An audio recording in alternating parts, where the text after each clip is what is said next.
7 de agosto 2019, 7:10 de la mañana. 600 agentes del Departamento de Inmigración y Control de Aduanas se abalanzan sobre 7 plantas procesadoras de pollo en el estado de Mississippi, Estados Unidos. A don Edgar López y López, guatemalteco de nacimiento y quien estaba a punto de terminar el agobiante turno nocturno, solo le dio tiempo susurrarle una corta frase a su esposa por teléfono. Algo está pasando, ya entraron, la migración está aquí.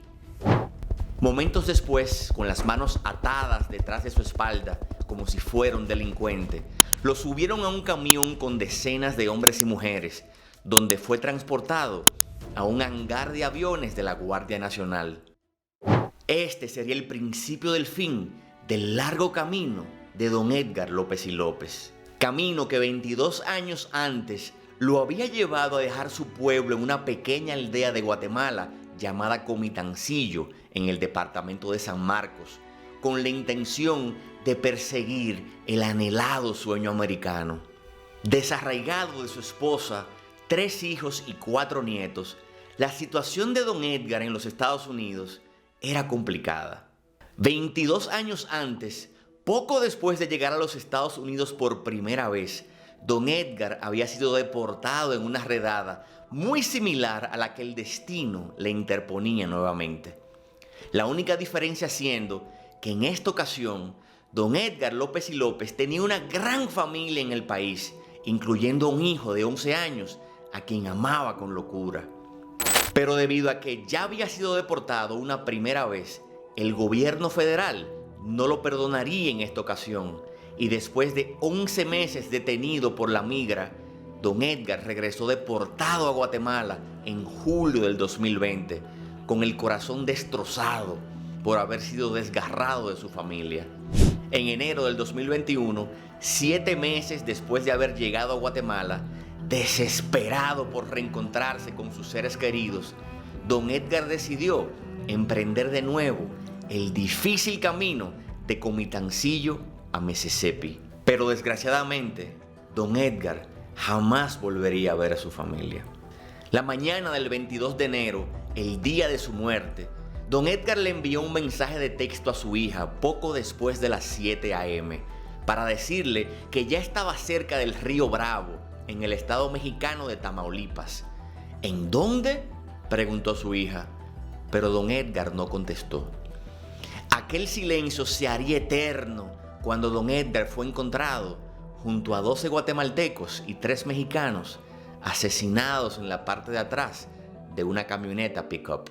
Y dentro de la pena y agonía que esta tragedia le ha causado a Comitancillo y a todo el pueblo de Guatemala, debemos preguntarnos, ¿pero por qué, para perseguir el sueño americano, tantos deben sucumbir a la pesadilla mexicana?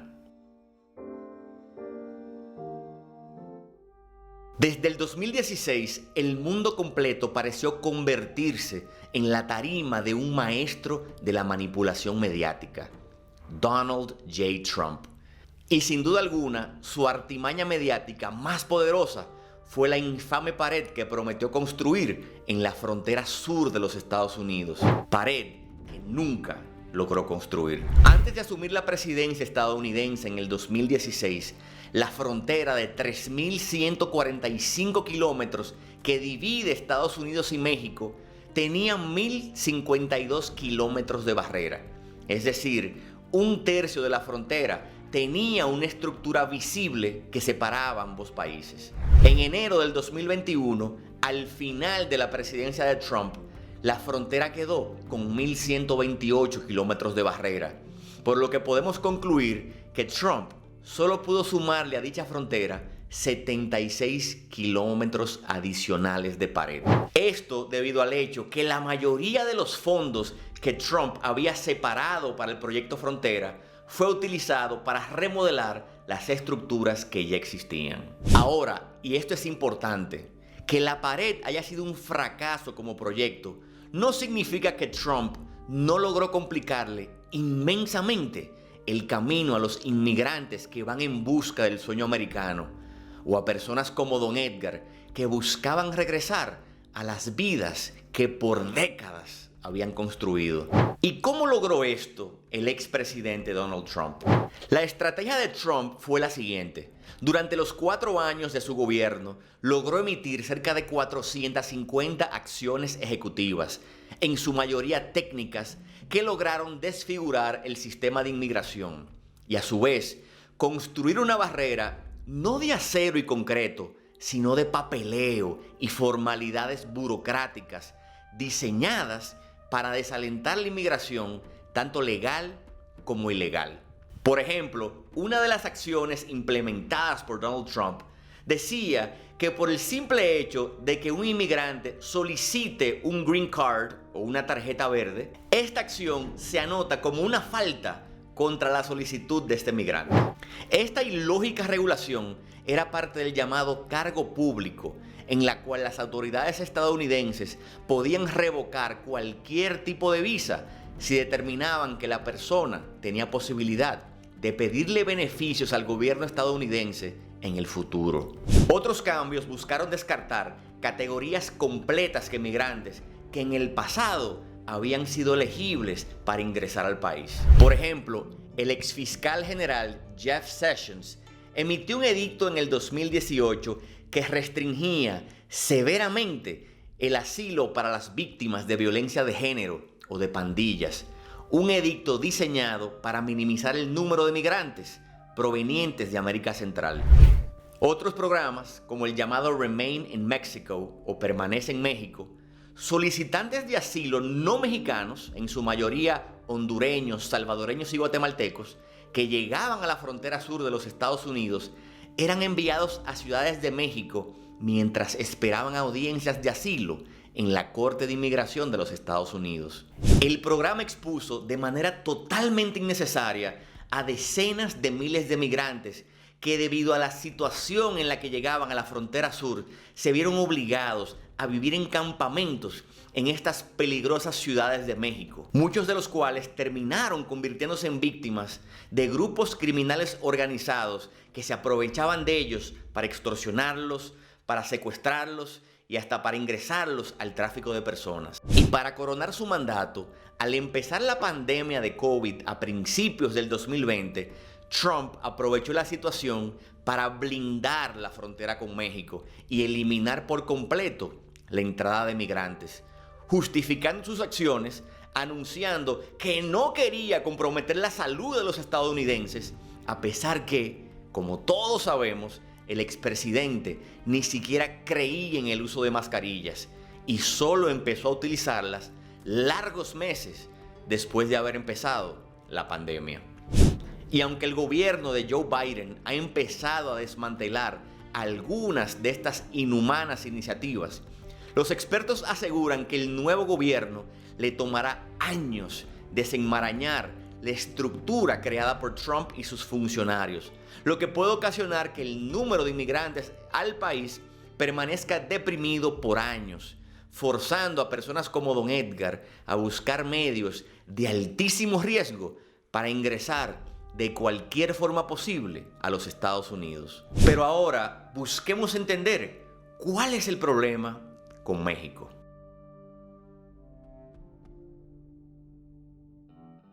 ...2014 fue el año en que por primera vez la llegada de centroamericanos a la frontera estadounidense superó la migración mexicana. 2014 también fue el año en que el presidente Barack Obama anunció en una rueda de prensa que, abro comillas, debido al hecho que la inmigración este año es diferente, se iban a tomar medidas, cierro comillas. Poco después, Obama se reunió con el presidente mexicano de la época, Enrique Peña Nieto, y de aquella reunión histórica salió a la luz el programa Frontera Sur, cuyo objetivo consistía en ordenar la migración en la región sur de México y proteger los derechos humanos de los migrantes que transitaban por el país. Y aunque este programa sonaba muy bonito en papel, la realidad dictaminó un contexto muy diferente para aquellos que se aventuraban a llegar a los Estados Unidos, ya que poco después de empezar a implementarse, las partes del acuerdo que supuestamente protegerían los derechos de los migrantes se hicieron humo, y lo que quedó fue una red de centros de detenciones militares, puntos de retención, complejos de agencias construidos para albergar a militares, redes de comunicación y centros de datos biométricos, todos diseñados para ubicar, arrestar y repatriar a los migrantes y deportarlos de inmediato. Y aunque el número de personas disminuyó durante los primeros meses de la implementación del programa Frontera Sur, el efecto real que el programa ha tenido es hacer mucho más peligroso el camino de Centroamérica a Estados Unidos. Y algunos de ustedes quizás se pregunten, ¿y por qué? Bueno, veamos el ejemplo de las rutas de trenes. Antes del 2014, miles de migrantes utilizaban las líneas de trenes que se movilizaban del sur al norte de México. Y debido a que hacían la travesía acompañados de otros migrantes que se dirigían a los mismos destinos, el trayecto, a pesar de que tenía sus graves peligros, era mucho más seguro que muchas de las nuevas rutas que, buscando evadir los retenes militares, convierten a personas en tránsito en entes inmensamente vulnerables. Esto debido a que se convierten en presas fáciles de organizaciones criminales que dominan el territorio, quienes le sacan provecho económico, abusando de estos por vía de la extorsión, el secuestro o hasta como víctimas del tráfico humano. El 20 de enero del 2021 fue un día histórico para la humanidad. Este fue el día que marcó el final de los 4 años de liderazgo más polémicos del siglo XXI, marcados por la volátil personalidad de Donald J. Trump, quien continuó apoyando el programa Frontera Sur y complejizó de forma muy estratégica el sistema migratorio estadounidense para complicarles más la vida a los cientos de miles de migrantes, quienes en su mayoría nutren la economía americana. Y a pesar de que jamás podremos regresar a la vida a personas como Don Edgar López y López, la esperanza hoy radica en el gobierno de Joe Biden. El 23 de enero del 2021, el actual presidente de Estados Unidos presentó un proyecto de ley que le daría un camino hacia la ciudadanía a 11 millones de inmigrantes indocumentados que actualmente viven en los Estados Unidos. Personas como Don Edgar, que a pesar de ser un hombre de bien y de haber trabajado miles de horas en pos del progreso estadounidense, fue desechado por un sistema cruel que desestimó sus derechos como persona y como padre de familia. Pero claro, la solución final de este problema no tiene nada que ver ni con México ni los Estados Unidos. Este problema se solucionará para siempre cuando los países del Triángulo del Norte, Guatemala, El Salvador y Honduras, se conviertan en lugares donde abunden oportunidades económicas para su linda gente, para que la necesidad de emigrar desaparezca para siempre de estas tierras y que ningún centroamericano jamás se convierta en víctima inocente de una guerra que no es suya. Y siento en lo más profundo de mi corazón que esa realidad no está tan lejos.